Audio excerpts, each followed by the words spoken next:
Friday. Yeah, a little giddy. Everybody's having a little fun here. We are having lots of fun right now. We're a little bit scared because we are going to start this segment called Ask the Hosts. Yes. So today, since Raj and I are here, and you guys asked us some questions, we thought time to answer them. So we're going to begin with question number 1. All right, are you ready?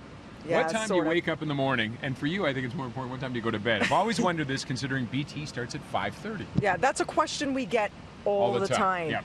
People are as obsessed with our hours as we are. It's always like, how much did you get last night? What time did you go to bed? The one thing in the morning people say, how much did you get, how much sleep did you get, and how much are you gonna get? That's what you're always asking. So I usually get up, I get up 3:30. First alarm goes at 3:30. Okay. The second one goes at 3:39, and I get up at about, I get out of bed about 3:48. Why do you do that to yourself? The prolonged... I don't know. I know. I should just ignore it and set it 10 minutes later. Or why not just set it at 3:48 and get up? I've just gotten into the habit of doing it because if I get up at 3:48, I'll hit the snooze and do it again. Okay, you know what's crazy? I also set the alarm for 3:30. Yep. Because I do so much in the morning. I'm like, first things first, shower.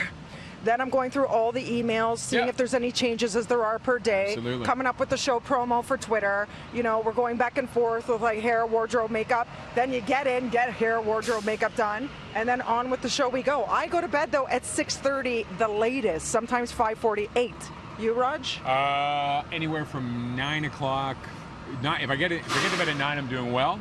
If realistically, 9:30, 10, 11, anywhere in that range there. But same thing. You get up in the morning, you start reading emails, have a shower, have some breakfast, come in. I love my ride into work because it just wakes me up. It's like a 10-minute exercise in that gets me up, gets me ready. And then we have a meeting at 4:30 that we go through to plan a little bit of the day. Yep. Before you know it, show's on. Yeah, there it is, friends. Next, and thanks for asking that question. It's a great one that we get a lot. Have you had an embarrassing moment on air that you can share and try to describe it on a family show? Do you have 3 hours? Raj, tell me yours first. I think without a doubt, my most embarrassing moment happened in radio, and it was the U.S. Open, the golf tournament was in Detroit when I was working down there. And I'd written the first threesome was teeing off. But I thought to myself as I'm about to say it, what do? You whack a ball around when you're going golfing. You told me this. I combined the two, and I came up with a euphemism that is common to some people. I'm not going to get into it. No. I didn't catch it until I looked over at the DJ, and the jock had his head on the table and was laughing. Then I realized what I'd said, and I got up. He got up and left me for 3 minutes of a newscast just laughing. I could not get it under control. I've had those verbal slips, like many of them happen on this show, and people are so quick to catch it. Howard Stern uses one all the time. Again, I can't repeat it either. But ones I can repeat, one happened recently during the Raptors playoffs. We were like geared up for one of the games, and I was like, oh, I'm going to dribble this ball. Here's what happened. I almost ate the floor right on live television while trying to do something my body's not capable of until Jordy actually saved me and broke my fall. But you recovered.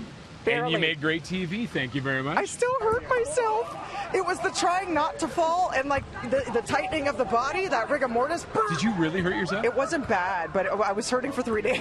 You are a disaster sometimes. Guys, I'm a mess. Also, 2006, I hosted the Much Music VJ Search. It was the finale. There was so much pressure. Who was it going to be? And Peter Petru, shout out to you, boo. He's like, do I have a dress for you? It is chain link. It is amazing. So I'm like, okay. I put this thing on. It weighs about 25 pounds. Yeah. I go, are you sure this thing is going to lift 25 pounds. I can't. No. I go, are you sure this thing's going to stay on me? It feels very vulnerable. I said, could we put like a little bandeau, which is like a black kind of bralette underneath? Like, I just feel vulnerable. He goes, you don't need it. You don't need it. I go, no, I need it. So thank God I put the black bandeau on. Guys, it was a seminal moment in the live show where I'm like, you are the next VJ. Guess what happens? Bing! The dress drops. The dress drops on live TV across the country. TV? Yes, they had to cut to commercial break. I have not heard this story. So I went like this, and I'm like, we'll be back. Jackson. Right after the break. I had a Janet Jackson.